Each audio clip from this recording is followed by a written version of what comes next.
Boa noite, amigos da Rede Amigo Espírita. É, Começando agora o estudo. Desculpa aí pelo atraso, tive um probleminha técnico aqui na hora de começar. Vocês sabem que eu sempre começo pelo Facebook, depois o YouTube dá autorização para a gente começar o estudo também, e aí a gente começa nas duas mídias.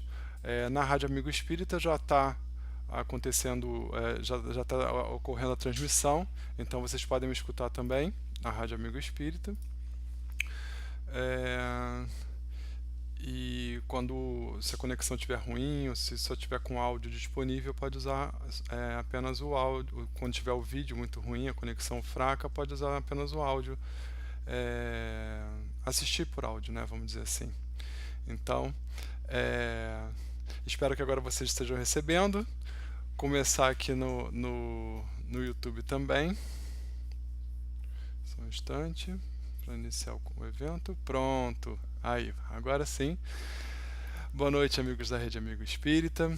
Mauro Guimarães, falando aqui do Rio de Janeiro, da minha casa. Como vocês sabem, sempre muito feliz pela oportunidade do estudo, pela oportunidade de estarmos aqui juntos, podendo, enfim, partilhar dessa obra que para mim ela é muito surpreendente, é profunda, é muito reflexiva, e, enfim, é muito boa. E tenho certeza que eu estou aprendendo pra caramba e com certeza vocês vão aprender também com esse livro. É, Tive um problema aqui na hora da configuração, eu e o Zé Aparecido, a gente teve um probleminha aqui na configuração, por isso que por isso que eu atrasei um pouquinho, por isso desculpas, minhas desculpas, tá? Como vocês sabem, enquanto a gente está começando, a gente vai testando imagem, som e a gente dá as boas noites, né? Então, vou botar o pessoal aqui no chat, vamos ver quem é que já está ao vivo. A gente dá as boas noites. Aí, ó. Pronto. Boa noite a Rosanger. Boa noite a Marcela. Boa noite a... Só um instante. Peraí. Um segundinho. Vocês viram que ampliou aqui, né? Pois é. Coisas da tecnologia que nem sempre ajudam. Boa noite, Elisa Cruz, nossa ajudante aqui no canal, né? Ela faz a monitoramento, a mediação, ajuda bastante durante o estudo. Boa noite a Wanda Soares. Boa noite só um instantinho. Deu uma travadinha aqui. Boa noite a Rita de Cássia, a Ritoca. Boa noite também ao Daniel Rosa, a Vanessa Mota, e boa noite aí ao Zé Aparecido, que hoje acompanha a aula com a gente. Eu tô insistindo tanto para ele assistir a aula com a gente que hoje ele arranjou um tempinho na agenda dele para participar conosco. O pessoal tá chegando ainda. Vamos ver no Facebook quem é que já chegou. Só um instantinho. Peraí. Deixa eu botar aqui. Facebook, tá aqui, ó. Vamos lá. Vamos ver quem chegou. Aqui. Aí, pronto. Sabe que a gente faz tudo ao vivo, né? Enfim. Então, Facebook, vamos ver quem já tá. Boa noite ao Pedro Vanderlei, Marília Veiga, Liana Camelo, Luiz Mauro Reis, Vânia Ferraz, Juliana Coca, Maria Abadia, Valesca Aquino, Marlene Marcos, André Albuquerque, José Morgado, Maria da Conceição, Elizabeth da Fonseca, Cris Lopes, e a Maria Ferreira. Boa noite a todos vocês. Boa noite também ao pessoal do áudio, que eu não consigo dar boa noites individualizados. Ó, a Auresina Santos acabou de entrar agora também, a Dileuza Egias, a Silvana Rebeque, Catarina Nepomuceno. O pessoal tá entrando aí, estão lembrando, hoje tem aula, é feriado, mas tem aula. E aí o pessoal vai aparecendo. Não deixe de dar uma curtida, já mandei aqui meu coraçãozinho para a aula, para o Facebook. E vamos voltar aqui. Eu sei que vocês estão vendo meu rosto, eu vendo de vocês.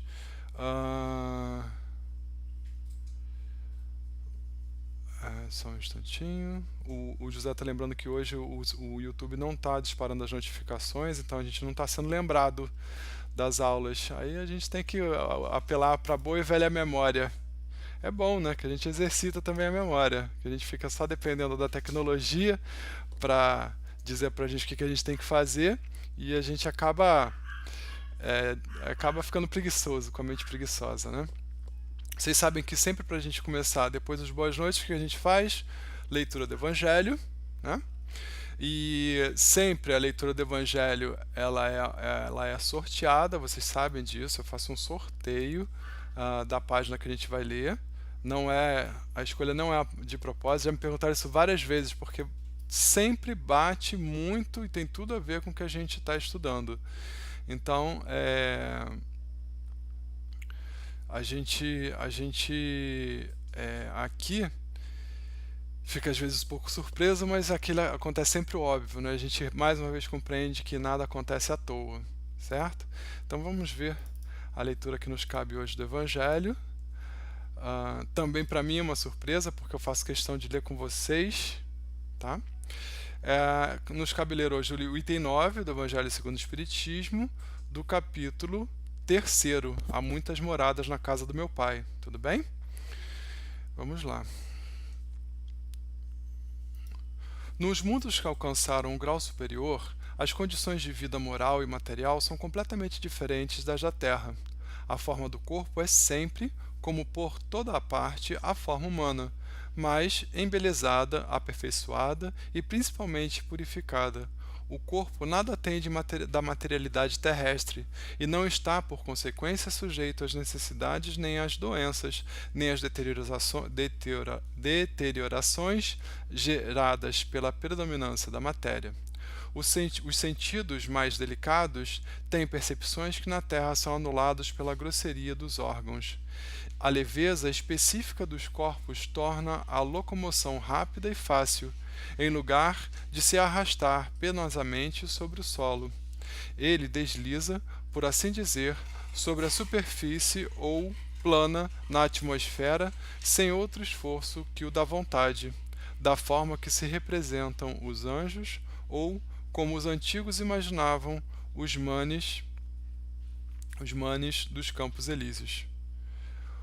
Os homens conservam, conforme sua vontade, os traços de suas existências passadas e aparecem aos seus amigos tal como eles os conheceram, mais iluminados por sua luz divina, transfigurados pelas impressões interiores que são sempre elevadas, em lugar de rostos pálidos, devastados pelo sofrimento e pelas paixões, a inteligência e sua vida irradiam aquele brilho que os pintores traduziram pelo nimbo ou auréola dos santos.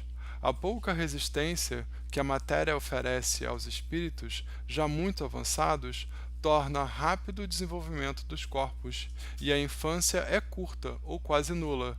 A vida, isenta de cuidados e de angústias, é proporcionalmente muito mais longa que sobre a terra. Em princípio, a longevidade é proporcional ao grau de adiantamento dos mundos. Ali, a morte nada tem dos horrores da decomposição. Longe de ser um motivo de pavor, ela é considerada como uma transformação feliz, porque a dúvida sobre o futuro ali não existe. Durante a vida, a alma, não estando encerrada em uma matéria compacta, irradia e goza de uma lucidez que a coloca em um estado quase permanente de emancipação e permite a livre transmissão do pensamento. Então vocês vejam como é diferente o estado da alma que encarna num mundo feliz. Um corpo mais leve, mais sutil, que facilita a locomoção, que envelhece muito pouco, que a gente em realidade, assim, dos nossos motivos de infelicidade agora aqui na Terra, de sofrimento, é lidar com o transitório, lidar com a matéria que por sua própria característica intrínseca ela se decompõe e tudo um dia acaba. As coisas têm aqui na Terra começo, meio e fim.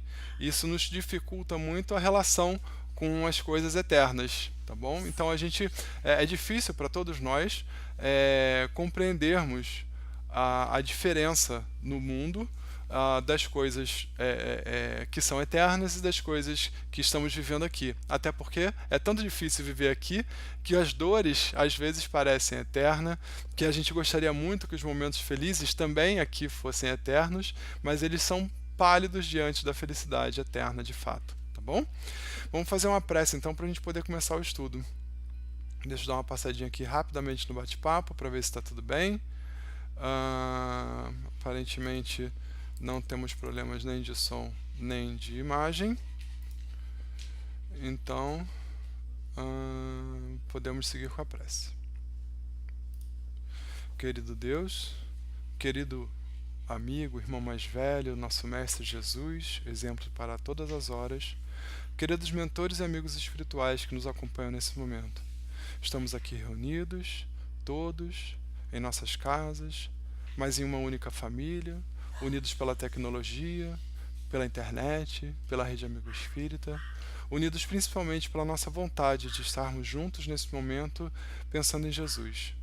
Felizes por essa oportunidade, pelas possibilidades que o mundo de hoje nos dá, agradecidos pela nossa saúde, agradecidos por esse momento de paz e tranquilidade que agora sentimos, e pedimos encarecidamente que as nossas esferas de atenção, de compreensão possam ser estimuladas, influenciadas numa vibração superior, para que nós possamos compreender ao máximo tudo o que nos será trazido hoje, para que nós possamos, além de compreender, entender a aplicabilidade prática no nosso dia a dia, sabedores de que, através e apenas através da sabedoria, que seria a aplicação dos conhecimentos e do amor, seremos capazes de nos aproximar verdadeiramente da nossa felicidade e de Jesus. Sendo assim, queridos mentores e querido Jesus, pedimos nesse momento a autorização para darmos por iniciada essa noite de estudos. Graças a Deus. Gente, então, hoje a gente estuda um novo capítulo, tá? Esse capítulo se chama Corpo e Mente. É um capítulo de extrema importância. Todos os parágrafos, é impressionante, todos os parágrafos desse capítulo são relevantes, tá? Então, realmente assim, eu não sei se a gente vai conseguir, provavelmente não conseguiremos terminar o capítulo numa aula, porque se todos os parágrafos são relevantes, todos eles merecem a nossa atenção e nosso comentário, tá? E vocês vão entender já já por quê. Então, mais uma vez está aí o livro, Permanência e Imortalidade, do Divaldo Pereira Franco. É uma psicografia dele pelo espírito Carlos Torres Pastorino, que foi um célebre teólogo, filósofo, escritor, poliglota, uma grande inteligência que encarnou aqui no Brasil. E esse é o primeiro livro com o qual ele nos traz informação dos seus estudos no mundo espiritual. Tá? É um livro extremamente importante para a gente. Só um segundo.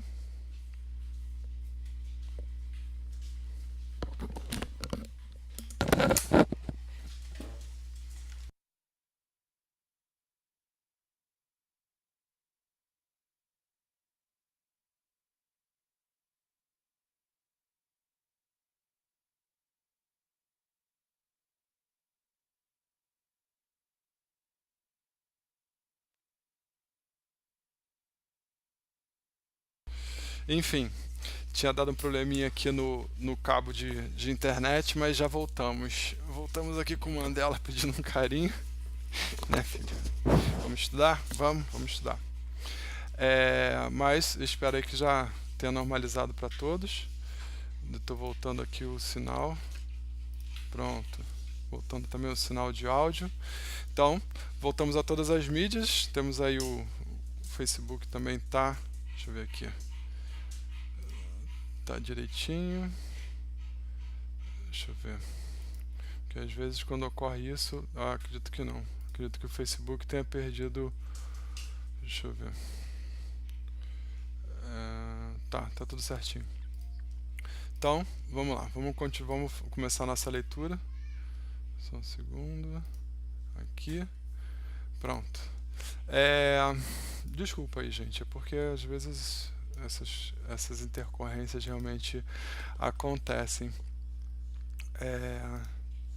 Estou conferindo aqui se estão todos os canais online para a gente não se perder no estudo.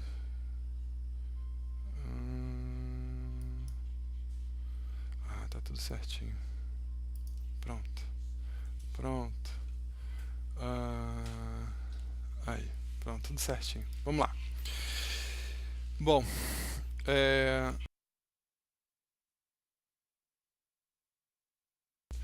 vamos lá. É que teve um esbarrãozinho aqui no fio da internet, aí caiu a ligação, caiu a conexão. Bom, então é um capítulo extremamente importante, como eu disse, todos os parágrafos são relevantes. Vocês vão ver como é legal, tá? Comecemos então. Capítulo 2, Corpo e Mente. Os itens, vocês estão vendo que aí em cima 2.1 é porque o próprio capítulo ele é subdividido, tá? Então, por isso esse 2.1 aí. E além dessa subdivisão, eu vou marcando cada um dos parágrafos, vou numerando todos eles para a gente poder ter como referência na hora de fazer perguntas e comentários, a gente tem os parágrafos numerados como referência, tá bom? Então vamos começar. Convencionou-se estabelecer uma dualidade no ser humano constituída por corpo e mente, ou matéria e espírito, cada qual integrada na sua própria textura, como se fossem diferentes na sua origem, e não somente na sua exterioridade ou apresentação. Essa dualidade, corpo e mente, ela surgiu as pessoas, de uma forma geral, atribuem isso a Descartes. O Descartes ele era um matemático e ele tinha muito medo diante das suas descobertas, frutos da ciência, da razão, ele fosse excomungado, ele fosse, enfim, de alguma forma prejudicado pela perseguição da religião que existia na época dele, né? Lembro que no século XVII aí a gente tinha já o início a gente tinha vários movimentos protestantes, a gente tinha os movimentos religiosos outros além da Igreja Católica Apostólica Romana, que exigiam um grande poder, tinha um braço muito forte em todas todos os impérios, né, todos os estados que existiam na Europa nessa época, e eles oprimiam de forma muito veemente todas as religiões e tudo aquilo que tentasse de alguma forma explicar o mundo além do que a Bíblia explicava. Então, para que o Descartes não tivesse esse problema, o que ele fez? Ele bolou essa teoria filosófica, onde ele dizia o seguinte, que o estudo que ele faz da ciência é um estudo da matéria, e a matéria não tem nada a ver com o espírito. A igreja é especialista no estudo do espírito e os cientistas no estudo da matéria. Portanto, dá ao corpo o que é do corpo e ao espírito o que é do espírito. Essa era a filosofia dele. E com isso ele conseguiu continuar os estudos dele sem nenhuma repreensão. Só que o que acontece? As pessoas desequilibradas, de uma forma geral, utilizaram essa informação como se nós vivêssemos uma realidade dividida. Ou seja, começaram a ter comportamentos esdrúxulos, estranhos, e falando, não, aqui eu estou dando o que a matéria, o que o corpo precisa. E aí, domingo, ia de manhã lá na igreja e pousava de santo e falando, não, agora aqui no domingo de manhã eu estou dando alimento para o espírito. Ou seja, as pessoas formaram o que se chama de dualidade. Tá? Isso é bastante discutido na introdução do Livro dos Espíritos. Eu recomendo que vocês deem uma lida, tá? Porque é importante que a gente não faça essa dissociação entre a nossa realidade material e espiritual. Eu sei que aqui na Terra é muito fácil que a gente, impregnado da matéria, a gente confunda isso, entenda que existem duas realidades, uma material e espiritual, mas não entenda essas duas realidades, a material e a espiritual, como formando uma pessoa integral. esse pensamento dual ele é muito forte e ainda existe dentro de casa, tá? Ou seja, dentro de casa quer dizer assim, muito próximo da gente, tá bom? Então ele falou assim, ó, convencionou-se estabelecer uma dualidade no ser humano constituída de corpo e mente, ou matéria e espírito, cada qual integra na sua própria textura, como cada qual integrada na sua própria textura, como se fossem diferentes na origem e não somente na sua exterioridade ou apresentação. Então, como ele está falando aqui, não são diferentes em origem, são apenas diferentes na sua forma de apresentação para o mundo, tá bom? Modernos físicos quânticos, médicos, oncologistas e estudiosos da realidade do ser resolveram estabelecer uma correlação tão profunda entre ambos, né, corpo e espírito, corpo e mente, que optaram por definir esse conjunto que deve funcionar em perfeita harmonia como sendo uma somassificação. Tá? O que significa isso?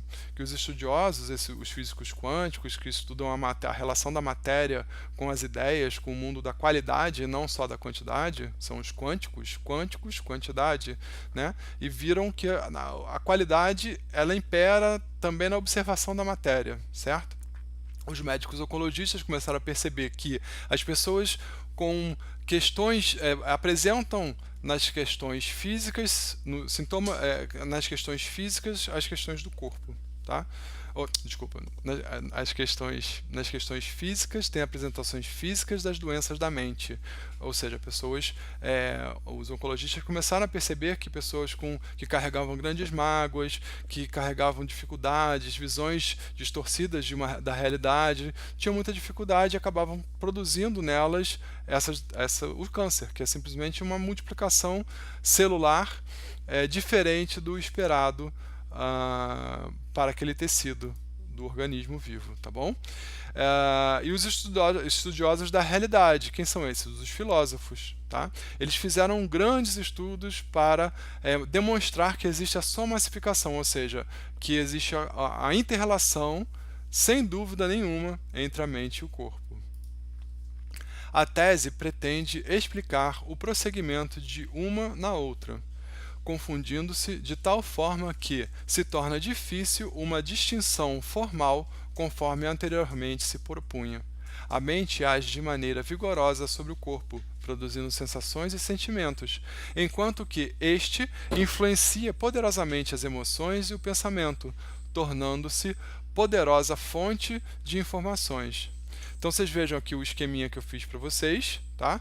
Então o corpo influenciando a mente e a mente influenciando o corpo, certo? Então aí no parágrafo 3 a gente vê assim, a mente age de maneira vigorosa sobre o corpo, produzindo sensações e sentimentos. Então vamos lá. O nosso dedo, né? A gente machuca o dedo, a gente dá uma topada. A gente dá a topada, a gente retira o pé antes de sentir. Vocês já perceberam isso? Ou então, quando a gente queima, a gente bota a mão no fogo ou no ferro quente, a gente retira a mão antes de perceber que a gente botou a mão no ferro quente e se queimou. Por quê? Porque o corpo, ele percebe, certo? Quem transforma aquilo em sensação, em sentimento, é justamente a nossa mente, baseada nas suas comparações, nas suas experiências. Então, quando a gente fala, por exemplo, de uma leitura, fala assim, você está sendo preconceituoso. O que seria um preconceito?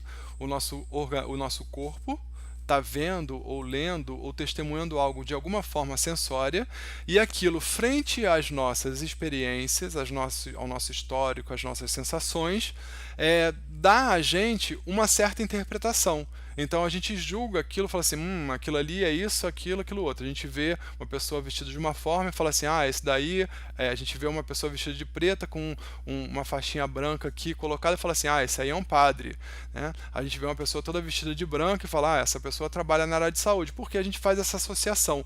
Mas quem faz a associação é a mente, e quem está vendo, simplesmente vendo aí, criando aquela imagem, a imagem física é o corpo, tá bom? Então elas se interdependem o tempo inteiro, tudo bem? Continuando.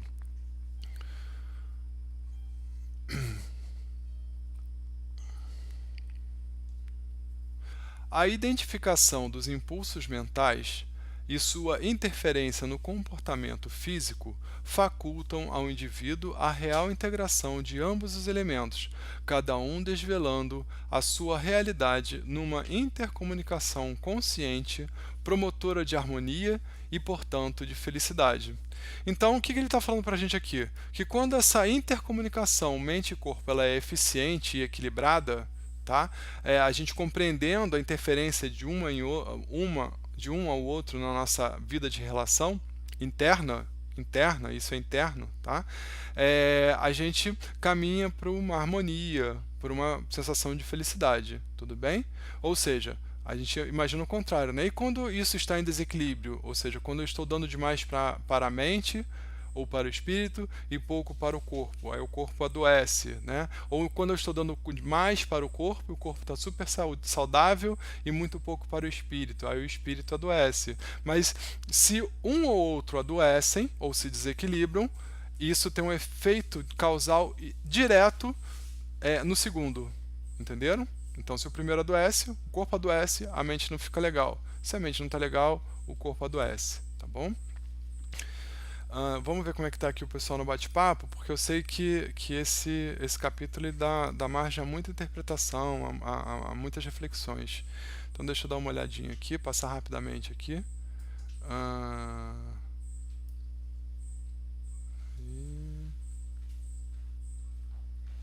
Que engraçado. Ah, tá. Peraí. Tô tentando fazer uma coisinha aqui. Peraí.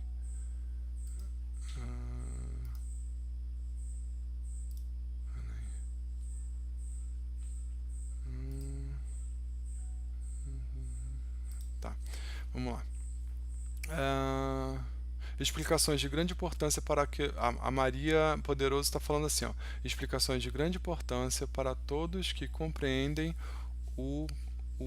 peraí, é que tá por algum motivo aqui tá cortando aqui, o valor do conhecimento sobre a relação da matéria e do espírito, tá? Saudades dos esqueminhas. O pessoal gosta quando eu faço esses esqueminhas que ajudam a gente a pensar, é verdade. O que mais une, o Daniel tá falando assim agora, quem tá com saudades é a Elisa, tá, dos esquemas, eu prometo que eu vou tentar fazer mais. O que mais une o espírito ao corpo, peraí, deixa eu tentar entender aqui. O que mais une o espírito ao corpo com o sentido útil seria os sentidos da visão, audição, fala, que potencializam os dons de tudo. Fala que potencializa os dons de tudo que se faz de construtivo nessa junção perfeita. Pois é justamente essa que é a questão, né, Daniel? Nem os sentidos todos a gente sabe que são sentidos. Por exemplo, frio. Frio não é um sentido? É um sentido. A gente tem no nosso corpo sensores de temperatura. Mas quando a gente fala assim, quais são os 5 sentidos básicos? Aí fala audição, olfato, paladar, tato, faltou um, visão. Pois é, mas a gente não sente frio? Ou seja, isso também é uma sensação, certo? E como esse, existem outros. Então a gente passa de 5 sentidos para 19 sentidos. Fora isso, existem sentidos que somente nós estudamos muito bem. Somente nós, assim, nós estudamos muito bem. Existem outros espiritualistas, reencarnacionistas também estudam, mas aí é uma particularidade dos reencarnacionistas. Que sentido é esse? É o sentido da mediunidade, que é a capacidade de escutar, de perceber uma estrutura vibracional diferente do nosso mundo de relação físico, tá bom? Boa noite, a Marinalva, tá? Vamos ver quem mais tem participação aqui. O coração, na sede dos sentimentos, emoções e cérebro, como dínamos do conhecimento que tornaria mais equilibrado a satisfação do corpo com o espírito. Então, essa que é a questão. Quanto mais a gente estuda sobre o nosso espírito, mais a gente percebe que o espírito em relação ao corpo, ou seja, quanto mais a gente olha para dentro, mais a gente percebe que existe muita coisa para aprender, muita coisa para acontecer, muitas coisas que estão acontecendo, tá? Então essa sensação de eterno conhecer, de eterno... Pronto, eu consegui consertar aqui. Essa sensação de a gente estar eternamente percebendo coisas novas, porque à medida que o nosso corpo se sutiliza, ele se candidata a perceber o mundo de forma diferente, ou seja, a própria visão, a audição muda, né? A gente pode dar o exemplo de uma pessoa que tem uma dificuldade grande de visão. Todos os outros sentidos se ampliam, certo? Mas, numa pessoa que já entende a visão por potenciais diferentes, os outros sentidos também terão grande importância e também se ampliarão, certo? Só pela importância que ele está dando àquele outro sentido. É assim que a física quântica, por exemplo, vê as nossas percepções, que se ampliam junto com as nossas faculdades, com a nossa capacidade de compreensão, tá bom? No Facebook, deixa eu dar uma olhadinha para ver se tem alguma pergunta. Boa noite, pessoal que entrou um pouquinho mais tarde.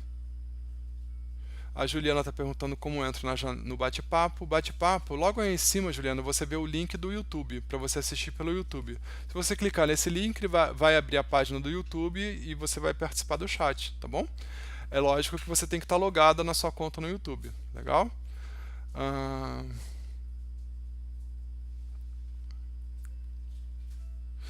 O Francir Dantas está falando assim: não fico pensando em doenças, às vezes estou feliz, não penso e sempre estou doente e é bem difícil de lidar.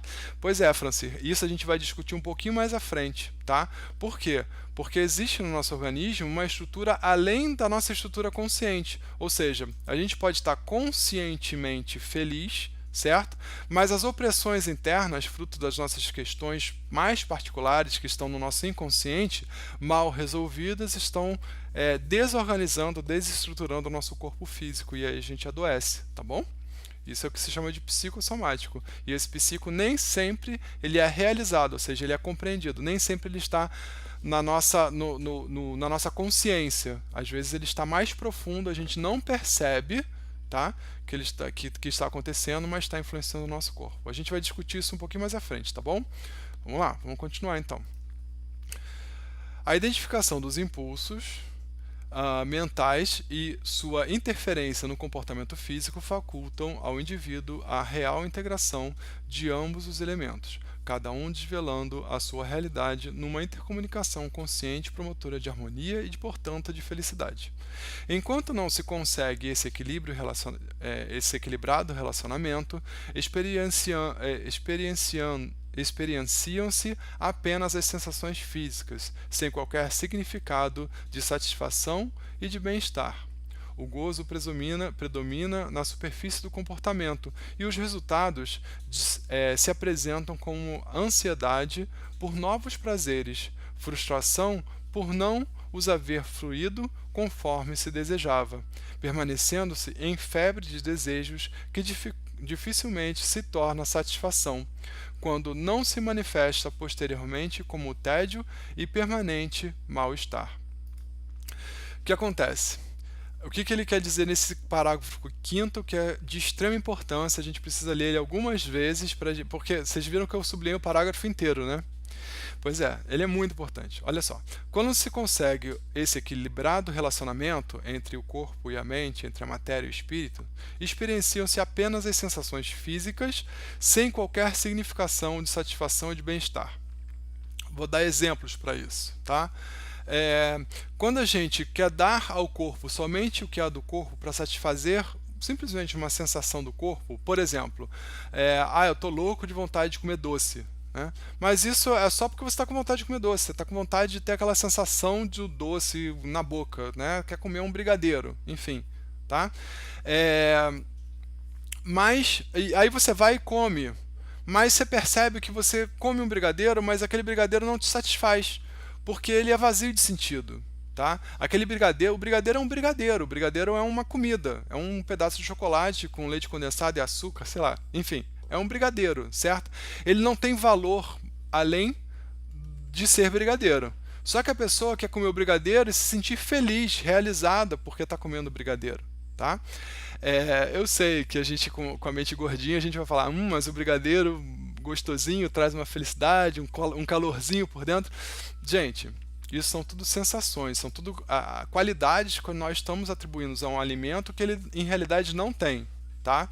Se você perguntar a uma pessoa macrobiota, ele vai falar assim, eu uma macrobiota há muito tempo, né? Uma pessoa sinceramente macrobiota. Ele vai falar assim, nossa, eu me sinto tão feliz quando eu como minha salada e vejo que o meu sobrinho está aqui do lado, ele está aqui em casa. Ele falou assim, como é que uma pessoa vai ficar feliz comendo salada? Mas é verdade. Por quê? Porque aquele ato de comer salada, junto vem uma sensação de estar se fazendo bem.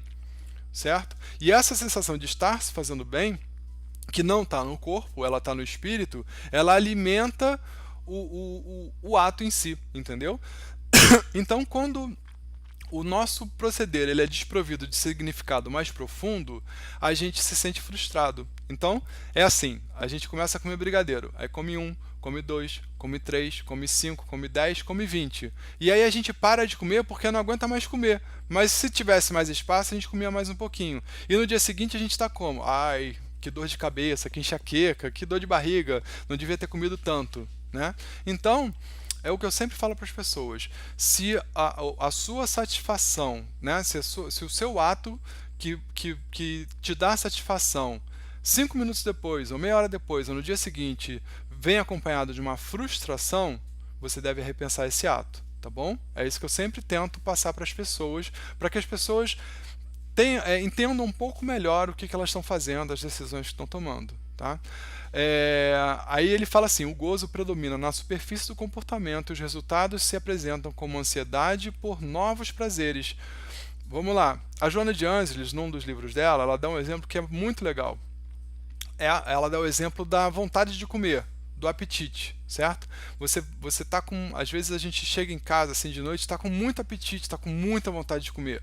E aí a gente vai lá e come, e aí enche o bucho, satisfaz entre aspas aquele apetite, porque a gente fica extasiado, né? E não consegue mais pensar em nada. Essa é a função do apetite, que é encher a gente para a gente não ter que pensar mais em nada, e aí dá uma falsa sensação de relaxamento, tá? E meia hora depois, meia hora não, mas 30 minutos depois, 3 horas depois, a gente está com um apetite de novo, ou seja, a gente quer mais, né? E essa questão, né, da ausência da ausência de significado, de relevância nas atitudes leva a gente a uma frustração e a um eterno querer cada vez mais, tá? Então tá aqui, frustração por não haver fluído conforme se desejava, permanecendo-se em febre de desejos que dificilmente se torna satisfação. Vou dar outro exemplo para vocês. A doença de Alzheimer, que é uma doença que a gente diagnostica fisicamente, fazendo uma ressonância da base do cérebro, e a gente vê que existem áreas ali na base do cérebro que estão se deteriorando e por isso a nossa memória está se perdendo, tá? Existem pessoas que desenvolvem isso com muita rapidez e outras que têm essa área em deteriorização e não têm Alzheimer, não têm perda de memória. E o que se descobriu? Que as pessoas que ao longo da vida conseguiram associar aos seus atos, a sua profissão, a sua família, ao seu rol de amizades, aos seus hábitos, aos seus hobbies, qualidades superiores, ou seja, aquilo ali não era só o ato em si, existia alguma coisa mais profunda, uma satisfação superior no que se realizava, essas pessoas, elas, apesar de ter a involução dessa área no cérebro, elas não têm perda de memória. Por quê? Porque a memória dela é uma memória que está emotivamente associada. A gente chama de memória associativa ou memória emotiva. Ou seja, é uma memória que ela é como se ela não ficasse guardada só no HD, né? Não ficasse só guardada ali naquelas gavetinhas de registro de memória. Ela está guardada de uma forma mais diluída. Ela não tem um lugar específico no cérebro onde aquilo está guardado. E aí a pessoa não perde memória e tem dificuldade. E essas pessoas normalmente não desenvolvem Alzheimer. Alguns exemplos: artistas, poetas, médicos, enfim, pessoas que conseguem. Eu estou dando exemplos assim de populações que em maior quantidade desenvolvem menos Alzheimer, tá? É óbvio que vai ter outras profissões, mas são pessoas que trabalham por vocação. Pode ser advogado, enfim, não se sintam preteridos porque eu não citei a sua profissão, tá? Mas pessoas que agregam qualidade ao ato físico, elas desenvolvem menos perda de memória ao longo do tempo, tudo bem? Vamos lá, vou falar mais um pouquinho, depois a gente para o chat de novo, tá bom? Não se pode viver plenamente localizando-se apenas no elevado patamar da mente, sem as consequências emocionais dos sentimentos que se esparzem do coração, tornando-o ameno e pacificado, sem distonias nem disfunções de outra natureza. Ou seja, isso é simples, tá? É simples de pensar. Vocês sabem quando a gente passa mal, que a gente está em casa e aí está com febre, está tossindo e está com dor e que não consegue dormir porque quando dorme tosse e não consegue ficar deitado porque dói o corpo, e se ficar em pé dói também, e se ficar sentado também dói, e não tem posição, e dá aquele desânimo, e você vai se sentindo mal, a dor está no físico, mas você começa a ficar meio deprimido, e aí você não consegue mais fazer nada, aí você fica mal-humorado, aí não quer comer, não quer dormir, não quer falar com ninguém, quer ficar só no escuro, e chora, e acha que vai morrer, e pede para morrer, e fala que não aguenta mais. Vocês estão entendendo o que eu estou falando? Ou seja, se a gente tentar viver só na mente, em algum momento o corpo se desequilibra e vai falar assim, olha só, eu estou aqui também, gente, pensa em mim, tá? Com coisas simples, estou com fome, está doendo, muda de posição, acorda para fazer xixi. Ou seja, não dá para viver só na mente e ser feliz. Da mesma forma que não dá para viver só no corpo e ser feliz. Só do corpo, das sensações do corpo e ser feliz, tá bom? Vamos lá. O ser humano é um feixe de emoções no seu complexo fisiológico, cada vez mais sensível à medida que evolui e adquire mais amplas e profundas percepções, especialmente aquelas que vão além dos sentidos físicos das manifestações sensoriais. Então, por exemplo, vamos lá, uma pessoa olha, né? Uma criança brincando, correndo, e a mãe correndo atrás e está rindo muito, e gargalhando, e se divertindo. Tá? Aí uma pessoa olha e fala assim, ai, que bonitinho aquela criança correndo, olha como é que ela está se divertindo. Né? E a pessoa do lado está assim, nossa, eu não aguento mais essa criança correndo e gritando aqui na minha frente, pelo amor de Deus, meu Deus do céu. Não existe isso. Pois é, a forma como a gente se relaciona com as emoções que nos são trazidas pelos nossos instrumentos físicos, certo? Aqui eu estou falando da visão e da audição, que a gente está percebendo através da visão e da audição, a criança correndo, ela é interpretada ela se transforma em sentimentos e sensações pela nossa mente, pelo nosso estado espiritual também. Tá? A gente ainda vai entrar mais profundo nisso, mas não é nesse capítulo ainda. Tá? Porque na mente existe algo anterior à mente que é o espírito. A gente já falou disso na outra aula, na aula de segunda-feira, mas a gente ainda vai falar isso mais na frente, tá bom? De igual maneira, não, isso mesmo. De igual maneira, a vida perde a sua significação quando o ser estagia no primarismo do corpo e das suas funções automatistas, sem os reflexos benéficos das satisfações de profundidade, aquelas que fazem o ser estremecer de alegria e de emoção, auxiliando na preservação dos seus ideais de equilíbrio. Então, vocês estão vendo que todos os capítulos, todos os parágrafos são importantes, tá? Então, a vida perde a sua significação quando o ser estagia no primarismo do corpo, tá? Das coisas automáticas, ou seja, estou com fome, eu sento e como, quero dormir, eu deito e durmo, o despertador toca, eu levanto, vou lá, trabalho. É para bater máquina? Eu fico batendo máquina, tec, tec, tec, tec. Ah, é para fazer cálculo? Eu faço cálculo, tic, tic, tic. E volta para casa e está com fome. Aí, não, aí tem a horário do almoço, aí você para, vai almoçar. Aí come, estou com fome, o que eu quero comer hoje? Eu quero comer bife com batata frita. Aí senta, me dá um bife com batata frita. Aí vem o bife. Aí você come e está pensando no trabalho que você tem que voltar, que a hora está apertando. Aí você volta para o trabalho porque tem muita coisa para fazer, continua lá fazendo conta. Aí chega às 5 horas, está na hora de ir embora, aí você vai, bate seu cartão, pega o ônibus, vai para casa. Chega em casa, liga a televisão, ou seja, tudo muito automático. Nada, assim, tudo é muito destituído de valor, de emoção, de sentimentos mais profundos. Tá? Então, sem os reflexos benéficos, é isso que ele está falando, das satisfações de profundidade, aquelas que fazem o ser estremecer de alegria e de emoções. Então, às vezes as pessoas entram no estágio, por exemplo, de depressão, de melancolia profunda, e não entendem por quê, mas simplesmente porque a vida dela está sem emoção, está sem valor, está sem significado profundo, certo? E aí a pessoa começa a ter uma tristeza profunda sem entender por quê, se ela está com as contas pagas, se tem um bom emprego, se os filhos estão estudando, estão criados, ou às vezes até já saíram de casa, e a pessoa é muito triste. Conseguiu tudo o que imaginou na vida, mas no entanto está triste e não entende por quê. É porque ela não conseguiu atribuir a todo esse trabalho valor, emoção, sentimento, reconhecimento do seu esforço. Tá? E aí ela vai no médico. Aí o médico pega e fala assim: você está deprimido, você precisa de um remédio. Aí a pessoa vai e toma um remédio. Tá? Tô falando coisas tranquilas, porque a pessoa pode não querer ir no médico. Fala assim: vou no médico, psiquiatra, não tô maluco. Não, eu vou tomar uma cerveja que eu fico mais tranquilo, ou então vou tomar um vinho que me ajuda a dormir. E aí a pessoa... tanto o remédio, quanto o vinho, quanto a cerveja, quanto o cigarro, quanto as drogas mais pesadas, todas elas são mecanismos de dar a você algo que você não está percebendo de forma própria. Você não está conseguindo ver aquilo.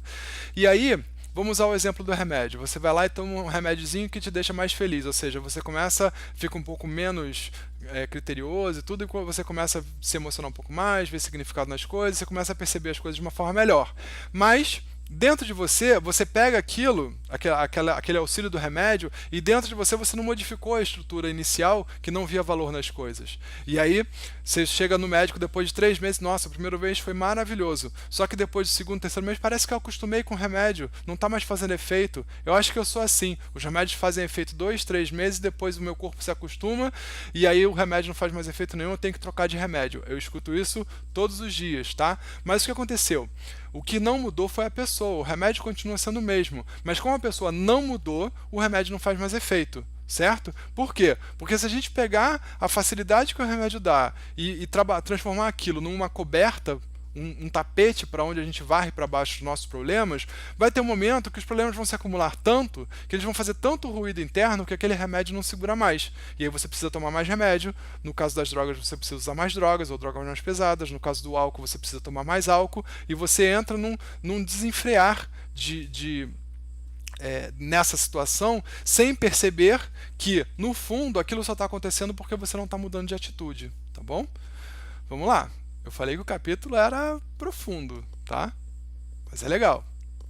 Eu estou falando disso porque esse capítulo, assim, na minha casuística do trabalho, vocês sabem que eu sou médico, eu vejo isso acontecendo muito, tá? Então, e é triste, com certeza é triste. E como, obviamente, isso que a gente vê acontecendo, aconteceu de algum momento, de alguma forma na nossa vida também, a gente empatiza, né? E a gente fica um pouco triste também. Mas o melhor é o que vai falar daqui a pouquinho, que a gente, em vez de empatizar e sofrer junto, a gente somar no desejo de mudança, no desejo de melhorar. Ou seja, ter compaixão por aquela pessoa e se juntar a ela no desejo dela melhorar. E não ficar chorando junto, só porque isso não resolve nada, tá bom? Vamos lá. Pensar na possibilidade de vivenciar apenas uma área seria o mesmo que anular-se emocionalmente para manter o corpo somente por meio de alimentação imprópria, quão incompleta, como se fosse sobremesa sem o repasto, que é básico. Tá? Mais uma vez, se a gente quiser só viver entorpecendo a nossa mente com os exageros do corpo, a gente vai estar o tempo inteiro capenga, entendeu? É como se a gente não selasse não selasse aquela atitude com o aval da nossa mente, que é fruto do bem-estar, da sensação de plenitude, completude que aquele ato nos traz, tá bom? Comandando as funções do corpo, a mente estabelece os parâmetros que devem ser atendidos, de forma que não haja exorbitância de funções sem desgastes das energias que podem ser canalizadas para outros místeres, inclusive para melhorar a própria qualidade de vida. Tá? Então, quando a gente começa a usar a nossa mente para comandar as funções do corpo, muito simples, muito simples. A gente comeu um brigadeiro, comeu 2 brigadeiros, comeu 3 brigadeiros e continua querendo mais brigadeiro, vamos usar a nossa mente, né? Vamos falar assim, pô, será que eu preciso do 4º brigadeiro? Por que eu estou comendo tanto brigadeiro? Para que isso serve para mim? Para que isso está acontecendo? Ou seja, qual a utilidade, né, de eu estar comendo tanto brigadeiro? E mais importante, por que eu estou com vontade de estar comendo tanto brigadeiro? Porque a utilidade é clássica, né? A utilidade é me dar dor de cabeça, me dar enxaqueca, me dar dor de barriga, me dar barriga, né? As pessoas, eu estou tão gordo, não sei por que eu estou assim, né? Aí a gente fica pensando, pô, será? Né? Não sabe ou não quer ver, que está comendo mal, que não está se exercitando, que está fazendo mais escolhas, né? Que está entupindo seu corpo, entorpecendo a sua mente, entupindo o corpo de um monte de besteira, tá bom? Aí, quando a mente ela ajuda o corpo a questionar um pouco mais esses desejos, né, os desejos materiais, ou seja, quando o espírito ajuda a nossa vida de relação com a matéria a nivelar e questionar isso de uma forma melhor, tá? Existe um equilíbrio maior, então não tem a exorbitância nem os desgastes de energias desnecessários, certo? Então a gente vai lá, come um brigadeirinho, puxa, tá muito gostoso. Come o segundo, fala, tô satisfeito. E no dia seguinte é uma maravilha, você acorda e vai pro dia, né? Ao passo que se você deixar só o corpo dominar, você vai comer lá os 20 brigadeiros e o dia seguinte você acorda daquele jeito, tá bom? E aí ele continua, né? Economiza energia, inclusive para melhorar a própria qualidade de vida. Vou dar um exemplo do meu sobrinho hoje. Hoje ele acordou super cedo, acordou às 5 horas da manhã para vir aqui para casa com o padrasto, né? E aí a gente estava tomando café às 8 da manhã e fala assim, nossa, parece que já é meio-dia. Eu não estou acostumado. Eu falei, viu que legal? Quando a gente acorda cedo, a gente tem mais tempo para desenvolver outras coisas. E é assim que a gente faz. Quando a gente não dispensa... Gostou do exemplo? Gostou. Mas é assim que a gente aproveita a vida. Ou seja, a gente reduz o excesso de consumo e de gasto de energia num local que não precisa tanto, né, para melhorar em outros, para dedicar aquela energia para outras coisas, tá bom? Por isso, faz-se necessário perscrutarem-se, palavra difícil, as causas, as origens das ocorrências, a fim de atenderem-se aos fenômenos de maneira correta e não como se tornou habitual, cuidando-se apenas das consequências, aquelas que se exteriorizam por seus sentidos físicos, certo? Então, quando a pessoa age sem pensar, ou seja, motivada apenas pela vontade, ela vai, em seguida, viver as consequências disso, tá bom? É isso que ele quis dizer. Continuando. Só um instante. Aí. Nenhum prazer de superfície é duradouro, pela sua própria maneira de expressar-se, logo cedendo lugar a novos anseios que fazem parte da busca e da necessidade de contínuos deleites. Nesse compreender das legítimas necessidades, o ser humano deve mergulhar na meditação, procurando as respostas para as interrogações da sua incompletude, orientação para uma existência enriquecida de conhecimentos, mas também de experiências apaziguadoras. Então, o parágrafo 12 é o seguinte: nenhum prazer de superfície é duradouro. Vou dar um exemplo simples que os homens vão entender. A gente trabalha pra caramba, economiza, se endivida e vai e compra um carro novo. Aí a gente, né, comprou o carro, lá foi, gastou um dinheirão, aí a gente tira o carro da concessionária. A gente tirou o carro da concessionária, ele já vale 10% menos. Aí liga o cara do seguro e fala assim, quanto é que vale seu carro? Aí você fala assim, o meu carro vale 70. Aí o cara olha na tabela e fala assim, não vale 70 não, seu carro vale 60. Como assim, cara? Eu paguei 70. Não, seu carro só vale 60, tá aqui na tabela. Ou seja, a própria natureza perecível da matéria faz com que qualquer bem material perca o seu valor logo em seguida. Tá? E aí pior, né? Passam 6 meses, aí lançam um modelo 2019 que tem uma frente diferente, ou o número que escreve é um pouquinho diferente, ou aceita sei lá o que, Facebook, YouTube, tem um display especial, e você fala assim, putz, agora eu quero um carro novo, porque o meu carro é um lixo, é uma porcaria, e o seu carro tem 6 meses, entenderam? Então, quando a gente foca nos nossos prazeres nas questões materiais, que têm por sua natureza a perecibilidade, elas duram muito pouco, a gente está sempre se frustrando, a gente fica sempre correndo atrás do próprio rabo, tá? E aí, como é que a gente faz? O parágrafo 13º. Nesse compreender das legítimas necessidades, o ser humano deve mergulhar na meditação. Tá? Então, vocês vejam, meditação não é das religiões orientais. É, na verdade, um mecanismo importantíssimo para todos nós trabalharmos interiormente, tá? Procurando, ele está falando aqui, procurando as respostas, as interrogações de sua incompletude, né? Então você vai meditar para buscar as respostas. Pô, por que eu estou tão infeliz? Se eu tenho um carro de 6 meses e estou infeliz porque lançaram um modelo novo, mas eu há 6 meses atrás eu estava super feliz de ter comprado o meu. Né? E aí você começa a relativizar essa felicidade, ver que isso de fato não é felicidade, é apenas um contentamento, um prazer que, por definição, é momentâneo. Tá? E aí, através da meditação, você vai ter uma orientação para uma existência enriquecida de conhecimentos, mas também de experiências apaziguadoras. Ou seja, você vai comprar o carro porque você precisa de um carro, mas não vai querer ver felicidade naquela compra, você vai querer ver utilidade. Tá bom? E aí aquilo te dá uma paz. E aí você vê a utilidade no carro e começa a procurar em outras coisas as suas experiências apaziguadoras. Em vez de você gastar tanto no carro, você reserva um pouquinho, gasta um pouquinho mais numa viagem, vai ter uma experiência cultural, começa a ver mais filmes, ler livros, faz atividades culturais, atividades caritativas e dedica a sua vida a outras coisas e não só a se matar de trabalhar para querer comprar cada vez mais. Tá? Vamos lá. Acabamos aqui, fomos para o item 2.4, vamos ver como é que está o bate-papo. Não sei que está fervendo. Vamos lá. Bate-papo. Aparece pra gente aí bate-papo. Espera aí. Tá aqui. Só um instantinho, vamos ver onde é que a gente parou.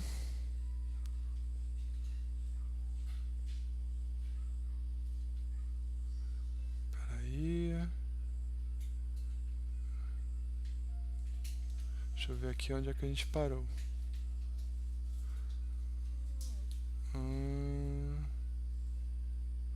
Tô vendo aqui onde é que a gente parou nas perguntas.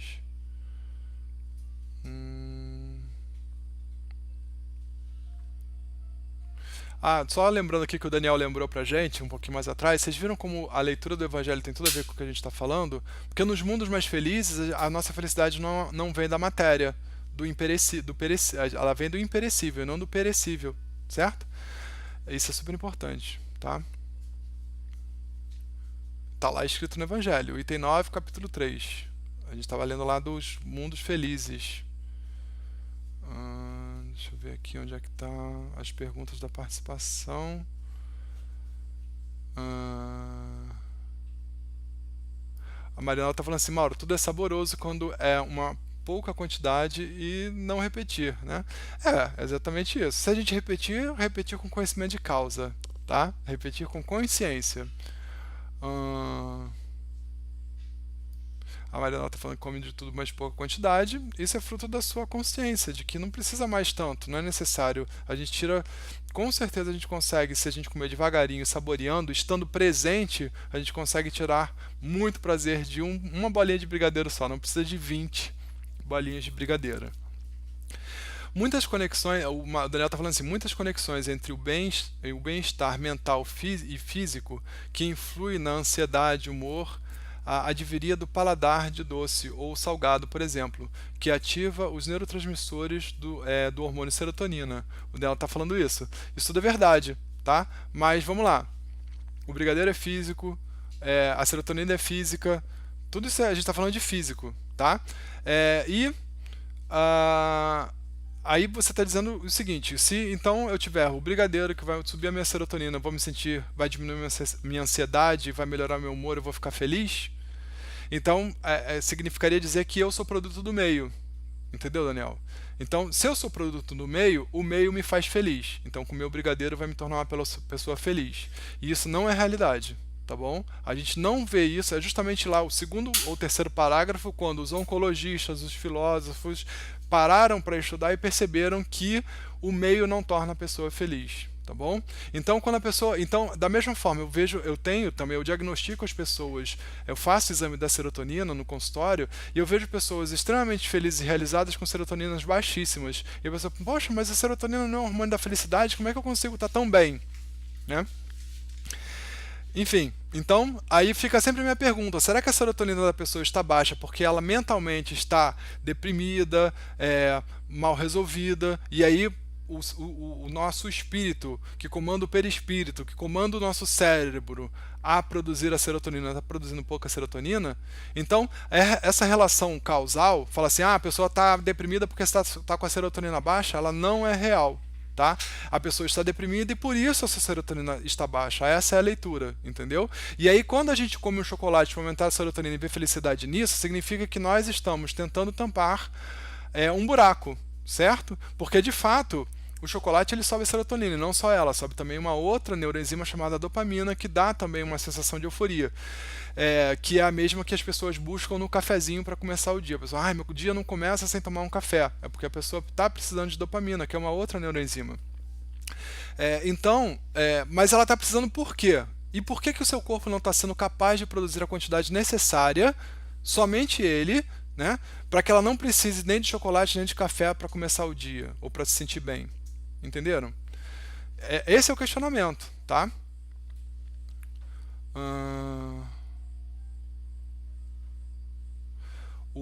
A Marinalva está falando assim, Mauro, é igual a pessoa que não quer refazer reforma íntima. O que é isso? Às vezes as pessoas vêm para mim muito infelizes e eu falo assim, olha só, eu vou te dar um remédio que vai ajudar você a achar a sua felicidade. Preste atenção, eu falo sempre a mesma coisa, preste atenção. O remédio não é a sua felicidade, nem a sua felicidade vem do remédio. A felicidade vem do que você vai descobrir quando o remédio te der tempo para você buscar a sua felicidade, fazendo a reforma íntima, complementando o que a Marinalva está falando, tá bom? Não quer fazer reforma íntima e diz que nada dá certo. É justamente isso, Marinalva, concordo contigo, tá bom? Vamos lá. O Daniel falou assim, no vínculo do equilíbrio emocional entre o corpo e a mente, seria determinante os elogios entre os casais, que envolvem o bem-querer, que o corpo de um e do outro conciliam na estima recíproca. Olha, Daniel, eu infelizmente, assim, uma parte de mim concorda, mas a minha parte psicológica dos estudos e tudo mais, a parte mais profunda, que já conhece um outro ponto de vista, fala que se a gente depende dos elogios do ser amado para estar bem, para viver bem, é porque a gente não se conhece bem. E a gente está baseando a nossa felicidade nas impressões externas, entendeu, Daniel? Então, se os elogios vierem, que bom. Se eles não vierem, que bom também, porque eu sei do que eu sou capaz, eu me conheço bem e eu sei que eu estou fazendo o melhor possível, entendeu? Então, a gente tem que ter muito cuidado com isso, porque nós somos habituados desde muito novos, e eu já falei isso na outra aula, acho que eu falei isso na segunda-feira ou na semana passada, nós somos acostumados desde muito novos a receber recompensa por qualquer coisa que a gente faça. Tá? Então a gente tá lá recém-nascido, aprendendo a falar gugu dadá, e de repente a gente tá falando gugu dadá, e aí de repente sai um mamá, né? Aí a mãe, ai meu Deus, meu filho aprendeu a falar, me chamou pelo meu nome, e tá falando só assim, ele não sabe nem o que é isso. Tá lá, e a mãe acha que ele tá falando mamã, e que é a sumidade, a criança mais inteligente do mundo que falou mamã, sei lá, 8 meses de idade. E na verdade só está falando uma sílaba,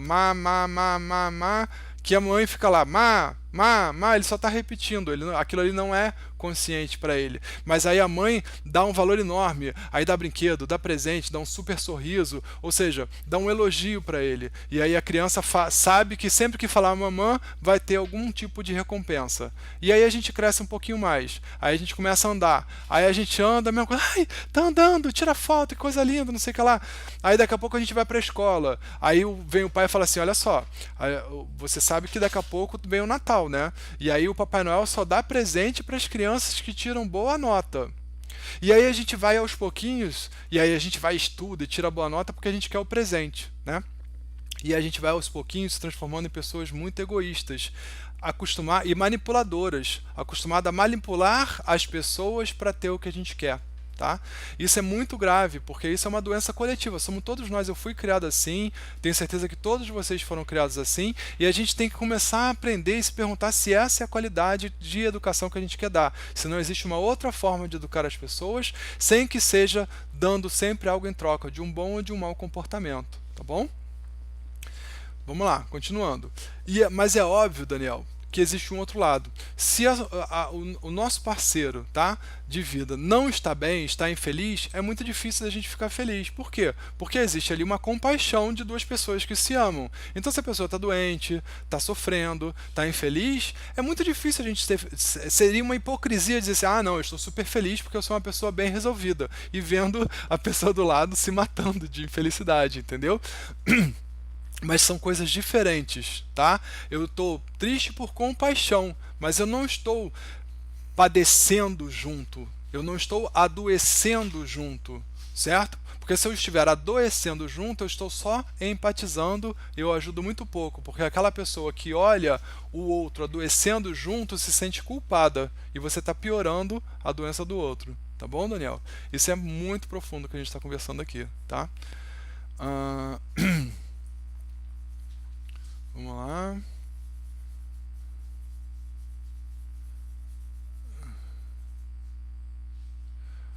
A Petit está falando assim: a alegria verdadeira tem algo de inconsequente. Quando alcança o que deseja, pede coisa diferente. Isso é do Chico Xavier. É verdade. Bonitinho, tá bom? É, ela tem algo de inconsequente, por quê? Porque a gente está sempre dando um passo a mais, um passo de confiança, né? E aí a gente consegue perceber coisas diferentes. Peraí.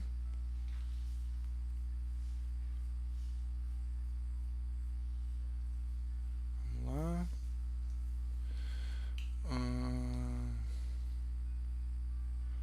A Cristiane está falando assim: o que me faz feliz é cuidar das plantas. Então, Cristiane, sempre nas atividades mais básicas a gente consegue pensar nas coisas mais complexas. Então, muitas vezes, o prazer de cuidar uma planta, ela faz com que a sua mente se liberte um pouco, porque ela está fazendo uma coisa rotineira, e você consiga ver as coisas de uma forma mais bela. Isso é importante mesmo. A Vanessa está falando assim: toda vez que eu ficava triste e deprimida, eu tinha vontade de comer doce. Uma vontade diária, quase incontrolável, de atacar tudo. Eu achava que eu precisava de doces para regular o meu humor. Com certeza não, tá bom? Isso daí é um mecanismo de dependência, né? Não, não é por aí, não é o humor que, não é o doce que regula o seu humor, é o seu humor que regula a sua vontade, né? E de onde está vindo esse humor? Provavelmente das questões inconscientes que você não está percebendo no momento. Isso precisa ser trabalhado, tá? Hoje, graças a Deus, estou mais controlada. Quando me dá muita vontade, faço a prece, medito, assisto o seu curso e a vontade logo passa. Vanessa, é que quando a gente melhora o nosso estado vibracional, as vontades materiais, elas se relativizam, entendeu? E a gente consegue se controlar de uma forma melhor, tá bom? Vamos lá. Deixa eu ver aqui como é que tá o pessoal do Face. Espera aí. Um segundo. Facebook. Aí. Então, no Facebook, deixa eu ver se tem, como é que estão as participações. Vamos lá. O Rovilson está falando assim: como aceitar o tempo perdido entre um trauma que levou à depressão durante anos, quando no momento, quando está no momento de cura espiritual? Como aceitar o tempo perdido? Na verdade, você tem que entender esse tempo como não um tempo perdido. Ele não foi perdido. Em realidade, foi um tempo necessário para que a sua mente desse um salto quântico e você conseguisse relativizar o problema que você tinha. Vou te dar um exemplo. Se você olhar 5, 10 anos atrás, na sua própria vida, Rovilson, você vai perceber que você em algum momento você deu um tropeço, você teve alguma dificuldade, você fez alguma coisa que você não ficou muito contente, certo? E aquilo levou a você a uma tristeza profunda, talvez uma depressão, ou talvez simplesmente uma melancolia que durou um tempo, certo? E aquilo passou, entrou na via do esquecimento, e um pouco mais à frente, você se deparou na sua vida com uma questão muito parecida com aquela que te fez tomar uma decisão infeliz no passado. E você vai e fala assim: não, eu já sei o que aconteceu. No passado eu tomei esse rumo e para mim foi muito triste. Eu não vou mais tomar esse rumo. Eu vou tomar um rumo diferente, certo? e aí você toma um rumo diferente e você vai escrever a sua história de uma forma diferente. Então é isso, não existe tempo perdido. O que existe é o não aproveitamento do sofrimento. Então, se você conseguir aproveitar esse momento de sofrimento para entender por que você está vivendo esse sofrimento, o que esse sofrimento quer dizer para você, você não perde tempo. Você só vai perder tempo se você ficar buscando remédio para aplacar a dor sem entender por que está doendo, tá bom? A Valesca está perguntando quais os dias de curso. Esse curso que a gente está falando hoje é um curso que ocorre todas as quintas-feiras, às 18 horas. E tem um outro curso, que é o curso do livro Libertação, do Chico Xavier, que ocorre às segundas-feiras, às 20 horas. Tá bom, Valesca? O Flávio Barreto está falando assim, quem ama, perdoa? Essa é uma pergunta muito profunda que dá uma hora de aula só sobre ela, tá bom? Quem ama reorganiza suas energias e trabalha as questões de uma forma mais profunda, não permitindo que aquele instrumento de mágoa se transforme em dor, ou que se perpetue dentro de você, tá bom, Flávio? Então, o perdão que vem do amor é a concessão que a gente faz através do coração. Certo? Mas esse amor, essa concessão que a gente faz através do coração, ela precisa ter o cunho da nossa consciência. Isso precisa ser domado e dominado. E não simplesmente a gente perdoar à torto e à direito, em detrimento e prejuízo da nossa própria vida, simplesmente porque, eu amo, estou apaixonado. Não é isso, tá bom? É uma coisa muito mais racional. Vamos lá. Deixa eu ver aqui mais perguntas.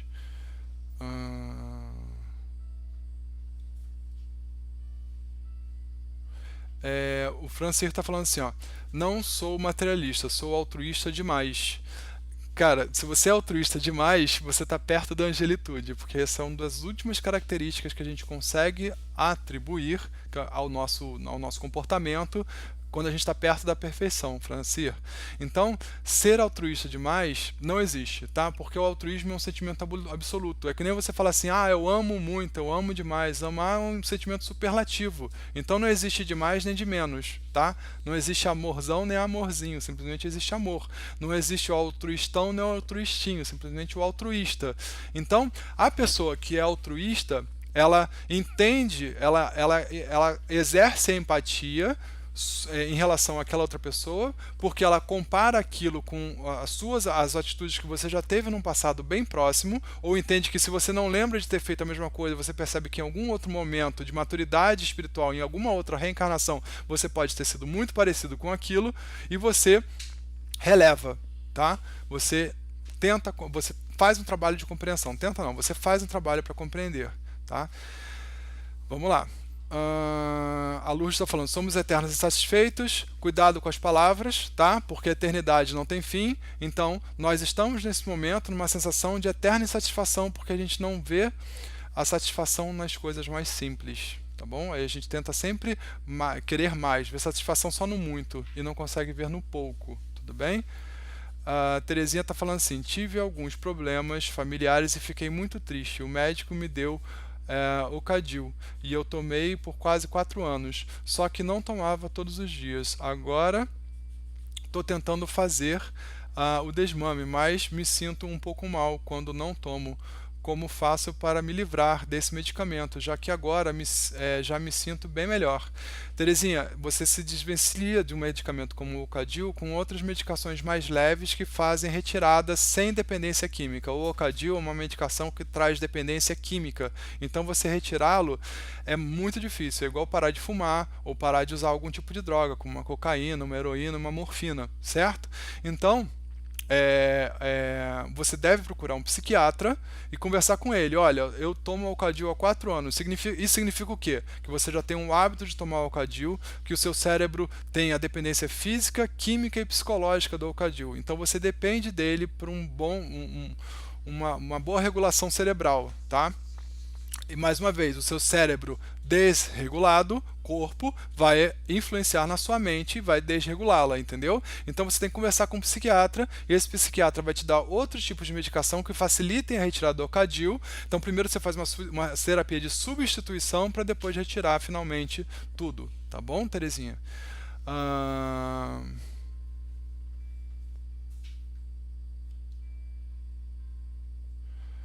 Vamos lá. A Francisca está falando assim, lindo, você é médico e eu enfermeiro e tenho pânico de hospital. Hoje, ótima palestra. O que acontece é o seguinte, quando a gente tem uma personalidade que tenta controlar muito as coisas, a gente começa a criar pânico das coisas que a gente não consegue controlar. Então eu conheço muitas pessoas que têm pânico de CTI. Por quê? Porque a pessoa foi educada, foi ensinada a entrar lá e salvar vidas. E você percebe que você, na verdade, é só um veículo, ou da vida, ou do desencarne, da desencarnação, ou seja, da morte. Então, e aí você quer controlar tudo e você vê que você não controla e você começa com síndromes de pânico, tá bom? Vamos lá. A Francine está falando que toma remédios há 14 anos, porque não é só tomar remédio, tá, Francine? Você precisa de atendimento terapêutico, psicoterapia. Senão, não adianta. Se você pegar qualquer remédio antidepressivo, ele vai estar lá na bula escrito: esse remédio é terapia coadjuvante, ou seja, para agir em conjunto com a psicoterapia. Está lá na bula, tá bom? Não adianta só tomar remédio e achar que vai melhorar, porque não é assim. A melhora interna exige dinamização treinada. E às vezes a dinamização treinada necessita de um profissional treinado, tá bom? Vamos lá.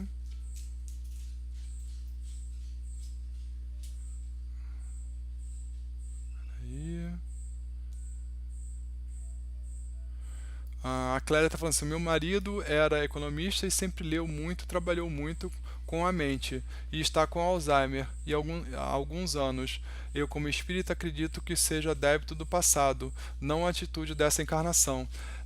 Clélia, a gente tem essa questão, né, de atribuir sempre a débitos do passado.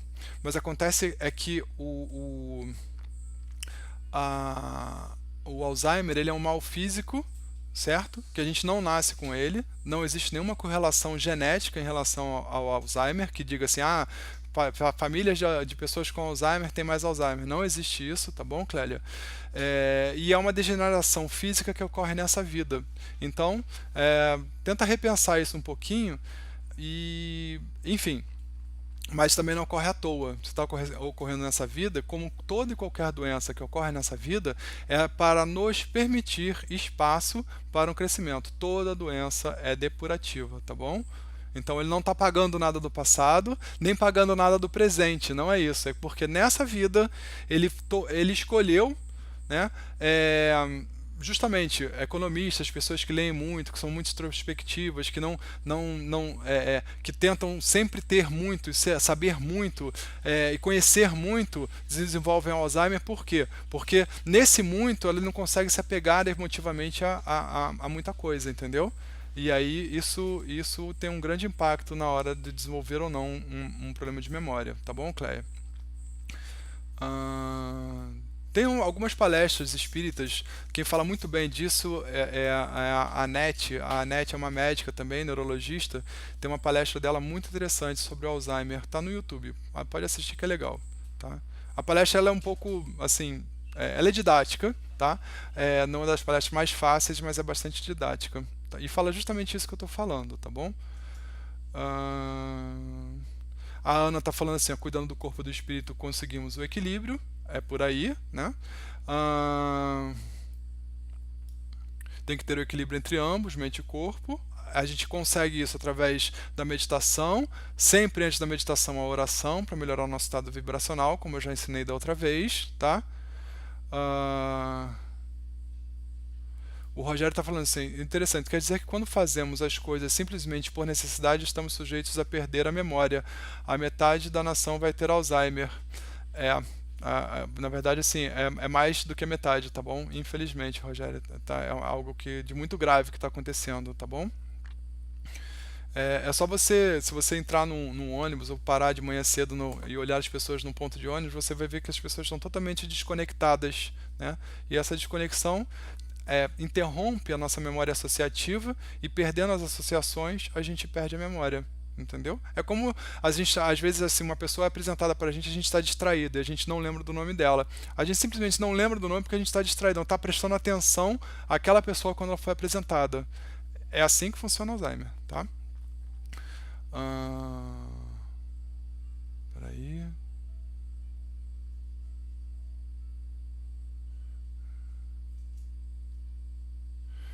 O Rogério está falando assim: o entendimento às vezes traz tristeza e depressão. Aquele dito, o burro sofre menos. Deus nos fez simples e ignorantes. O correto é evoluir, mas a verdade é que é dolorida. Por quê? Porque sempre que a gente é despertado, para a nossa consciência despertada, a gente começa a perceber que algumas coisas que a gente estava fazendo, a gente tem que mudar, certo? Mas a sensação inicial de um espírito infantilizado ainda, que acontece com muitos de nós, é o sentimento de culpa. A gente se sente culpado, Rogério, pelas coisas que a gente fez. Assim como a gente se sente entristecido, com uma sensação de tempo perdido, quando a gente olha para trás com o conhecimento que a gente tem hoje, isso é muito cruel. A gente olhar para trás com o conhecimento que a gente tem hoje e querer que atrás a gente fizesse as coisas de forma diferente. Isso não existe. Na é verdade, a gente com o conhecimento de hoje, a gente tem que se sentir culpado se amanhã a gente continuar fazendo as mesmas coisas. Aí tudo bem. Aí, vamos lá, culpa e depressão. Mas, se a gente tem o conhecimento e a partir do momento que o conhecimento chega, a gente começa a mudar, vai mudando as nossas escolhas, as nossas decisões, a nossa vida, com certeza terá tido um proveito, tá bom? Bom, a gente vai terminar a aula por aqui hoje. Tá? Eu agradeço muito as participações de vocês. Vocês veem como, para vocês vejam, que eu gostaria que vocês entendessem, vissem como a participação de vocês faz toda a diferença, tá? Porque enriquece a aula. Porque senão eu fico falando aqui sozinho, eu não sei o que vocês estão querendo escutar, o que vocês estão precisando escutar, entenderam? E isso enriquece muito, tá? Deixa eu dar uma olhada aqui, ver se tem mais alguma questão. A Emaíra está falando assim: sempre à noite eu sinto muito mau humor. Será que isso é normal? O que acontece, Emaíra? À noite a gente fica, a noite é mais silenciosa, então a gente não tem os ruídos do dia, os barulhos, o trânsito, a televisão ligada, o rádio ligado, a vizinha gritando, os cachorros latindo, nada disso existe. E aí sobra espaço para a gente focar para o interno. A gente olha um pouquinho mais para dentro e muitas vezes a gente não está muito feliz com o que a gente vê. Né? E aí a gente fica muito mal-humorado. Ou então a gente começa a ver, a gente olha para dentro, né? Não fica feliz, e aí, num mecanismo escapista, a gente tira o foco do nosso interior e começa a projetar o defeito nos outros. E aí a gente fica super mal-humorado, vendo o defeito em tudo e em todos. Tá? Mas na verdade, a gente só consegue ver aquilo que a gente tem dentro da gente. Tá bom, Emaíra? A Lígia Santana, que é a comadre da minha mãe, minha tia. Acho que não existe tempo perdido e sim aprendizado. Temos que fazer dos momentos difíceis oportunidades de crescimento interior sempre. Sempre a pergunta é: o que essa vivência está querendo me ensinar? E aí a gente tirar o produtivo disso. Eu sei que existe um momento inicial de dor, de revolta, de indignação, e isso é natural. Tá? Mas quanto melhor o nosso aperfeiçoamento, mais rápido isso passa e mais a gente passa para a parte positiva e produtiva da lição que aquela dor está trazendo. Tá bom? A Marinova está falando assim: quando eu entrei para o Espiritismo, eu tomava remédios para dormir, mas quando fiquei sabendo que ao sair do corpo pelo sono, o espírito que eu causei danos morais, ele estaria me esperando, né? Então, aí ela parou de tomar remédio para dormir, resolveu ficar acordada para não encontrar o espírito lá. Vamos lá. Peraí. E o pior, né, Marinova? Quando a gente toma remédio para dormir, o espírito sai do corpo entorpecido. Então a gente sai sem o domínio das nossas faculdades completas. Então a gente sai para pesadelos, a gente sai para. Enfim, a gente não consegue fazer muita coisa. E aí é pior ainda. A gente estudou isso no livro no Mundo Maior, né? No começo do ano. Vamos lá. A Cristiane está falando assim: meu esposo não dorme mesmo com remédios e quando pega no sono tem pesadelos e acorda. Sabe por quê, Cristiane? Porque o sono é um exercício de desapego. Se a gente não consegue desapegar do mundo material, a gente continua nele, só que a gente está dormindo. Então a gente está desapegado do corpo e a gente vai ver o mundo material que o corpo não vê, ou seja, o mundo material do espírito. A gente vai ver aqueles espíritos que estão apegados à nossa crosta terrestre e que estão aqui em grande sofrimento. É por isso que ele tem pesadelos, entendeu?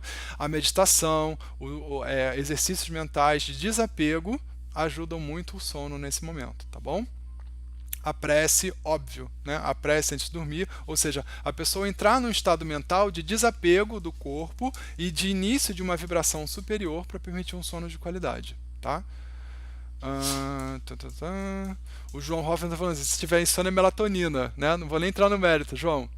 Nem entrar no mérito, tá? Porque a melatonina é um hormônio produzido pela nossa pineal, que é o contato com o mundo espiritual, que se a gente não tá com melatonina em quantidade, é estranho, né? tá bom? Vamos lá. É um sono que o pessoal fala, a melatonina é um sono natural, né? Mas é um natural artificial, porque se a gente não está produzindo, ele está entrando para a gente artificialmente, tá? Bom, então vamos fazer uma precezinha para a gente conseguir terminar. Querido Deus, amado Mestre Jesus, queridos mentores e amigos espirituais que nos acompanham nesse momento, estamos aqui todos reunidos, em nome de Jesus, para o trabalho, para o estudo, para trabalhar a nossa mente, para termos uma nova interpretação do mundo, da vida e das coisas que nos cercam. Que possamos, Deus, ter aprendido as lições, que possamos daqui a pouco, ao dormir, introjetá-las e começar a trabalhar-nos melhor, entendendo a prece e a meditação como ferramentas úteis para o nosso crescimento interior e, principalmente, a compreensão de que esse crescimento interior é que nos faculta uma felicidade verdadeira. Que nós possamos, então, ter uma boa noite, um bom resto de semana, um bom feriado, com a companhia de Jesus e nossos queridos mentores e amigos espirituais. Que assim seja, Senhor, graças a Deus. Bom, gente, então uma grande felicidade. Semana que vem a gente continua. Vamos começar pelo item 2.4, tá bom? Que vocês fiquem com Deus, fiquem felizes. Aqui meu sobrinho aqui, ó. Tchau, gente. Fiquem com Deus, tá? Um beijo.